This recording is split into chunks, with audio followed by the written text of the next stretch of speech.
welcome to the Media News. I am Kayode Adebayo. The Central Bank of Nigeria has finally concluded plans to release all 1,500 and 200 naira notes in its custody to deposit money banks. This decision is expected to end months of hardship and pains Nigerians have been going through following a controversial CBN Naira redesign policy that has caused a severe shortage of old and new Naira notes across the country. The CBN latest decision came several weeks after the Supreme Court ordered that old 1,000 naira, 500 naira and 200 naira notes should remain legal tender until December 31st this year. Top officials of the CBN and commercial banks confirmed to newsmen that the CBN Governor Godwin Emefiele had directed the deposit money banks to begin the disbursement of old 1,500 and 200 naira notes to members of the public effective today. Sources at the meeting said the CBN will also be cancelling all the controversial cash withdrawal limits it put in place in recent months. The Minister of Communications and Digital Economy, Professor Issa Pantami, has said the federal government blocked over 3.8 million cyber attacks and threats during the governorship and state houses of assembly elections across the country. Pantami said the blockage was facilitated by cyberspace infrastructures put in place by the government to monitor activities in the nation's cyberspace before, during, and after the elections. He said Nigeria recorded 3.8 million failed cyber attempts both within and outside the country at breaching cyberspace and information communication technology infrastructure. Senior Technical Assistant Research and Development to the Minister of Communications and Digital Economy, Dr. Femi Adeluyi, said the attempts included distributed denial of service, email and internet protocols spoofing attacks, SSH login attempts, brute force injection attempts, path traversal detection, evasion and forceful browsing. The minister commended President Muhammadu Buhari for the support and approvals of initiatives to promote digital economy and cyber security. President Muhammadu Buhari has approved the redesignation of the State House Clinic back to Medical Center. Permanent Secretary of the State House, Mr. Tijani Umar, disclosed this in Abuja after a pre-commissioning inspection of the new presidential wing of the State House Medical Center.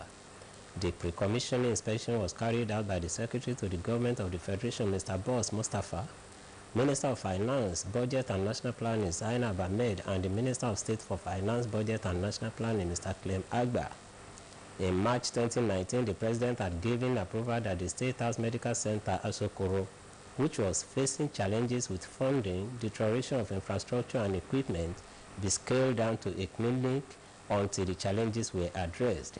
According to him, with the improvement in the problem areas and the addition of the new VIP wing with state-of-the-art facilities, it can no longer operate as a clinic as it is now to operate as State House Medical Center.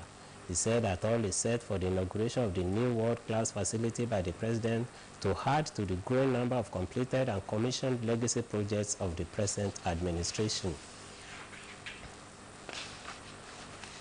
In the meantime, President Muhammadu Buhari has signed two bills recently passed by the National Assembly into law. The Senior Special Assistant to the President on National Assembly Matters, Nasir Ila, made this known in a statement issued titled Buhari Assents to Copyright Federal College of Medical Laboratory Science and Technology, JOS bills. It added that the new Copyright Act expands the rights of authors, raises the sanctions for criminal infringements, and more adequately addresses the challenges posed by digital and online use of copyright works. The Act also provides specially for the needs of the blind, visually impaired and print disabled persons to have access to learning and reading materials in accessible formats. According to ILA, this Act repeals the Federal School of Medical Laboratory Science, JOS, Establishment Act 2018, and enacts the Federal College of Medical Laboratory Science and Technology, JOS Act 2023.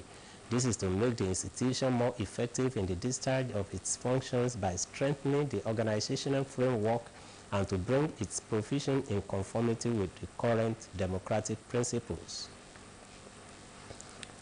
Meanwhile, some members of the House of Representatives have clashed over a bill seeking to legalize cultivation, sale, and use of cannabis, also known as marijuana, for commercial purposes. Two members of the House, Benjamin Kalu and Olumide Oshoba, had sponsored a fresh bill seeking to amend the National Drug Law Enforcement Agency Act to expand the scope of the Anti-Narcotics Agency to issue licenses for the cultivation, sale, and use of marijuana.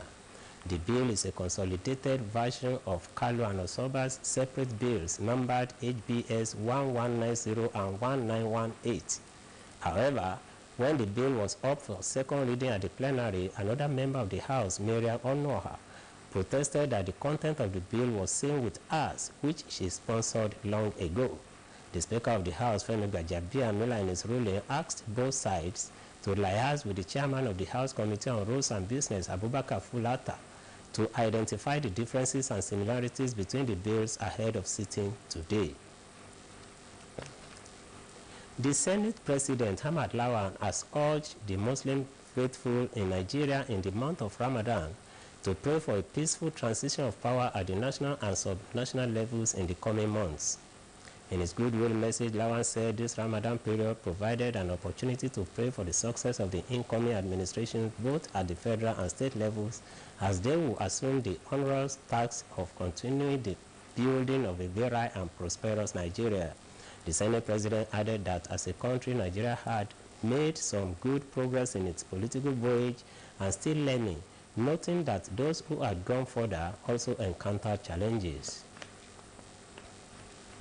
And now to sports. Guinea under-23 head coach Mola Ishisi has expressed his disappointment following his side's 0-0 draw against the Olympic Eagles match played recently. The young Silly Stars missed a number of scoring chances in the 2023 Africa Under-23 Cup of Nations first leg qualifying tie at the Moshood Abiola Stadium, Abuja. Both teams will clash in the reverse fixture next Tuesday in Rabat, Morocco. Despite holding the Olympic Eagles in front of their fans, Cissé France at his side's inability to win the game. According to him, his players did well but failed to score in the game. The overall winners of the contest will qualify for the 2023 Under-23 AFCON to be staged in Morocco. Now on the foreign scene, the White House has warned Uganda of possible economic repercussions if a new bill to crack down on homosexual activities become law. National Security Council spokesman John Kirby told journalists that they will have to take a look at whether or not there might be repercussions that they will have to take, perhaps in an economic way, should the law actually get passed and enacted. The bill proposes life sentences for people who identify as gay in Uganda, which also includes the death penalty in certain cases. The European Union has also expressed deep concern about the anti-homosexuality bill, as it said the criminalization of homosexuality is contrary to international human rights law. It, however, said the Union will continue to engage with the Ugandan authorities and civil societies to ensure that all individuals, regardless of their sexual orientation and gender identity, are treated equally with dignity and respect. And still on the foreign scene, Indian opposition leader Rahul Gandhi has been sentenced to 2 years in prison in a criminal defamation case. Mr. Gandhi was convicted by the court in Gujarat state for 2019 comments about Minister Narendra Modi's surname during an election rally. Reports say he will not go to jail immediately because he has been given bail for 30 days and can file an appeal against his conviction.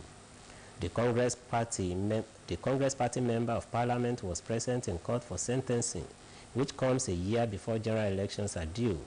Speaking at an election rally in Karnataka state in April 2019, ahead of the last general election, Mr. Gandhi had asked rhetorically that why do all thieves have Modi as their surname, citing Nirav Modi, Lalit Modi, and Narendra Modi. According to him, Nirav Modi is a fugitive Indian diamond tycoon, while Lalit Modi is a former chief of the Indian Premier League who has been banned for life by the country's cricket board. And that ends the midday news on OSBC TV. It was edited by Adebare Ejimakinde. Please join us at 3 for the state news. Good afternoon.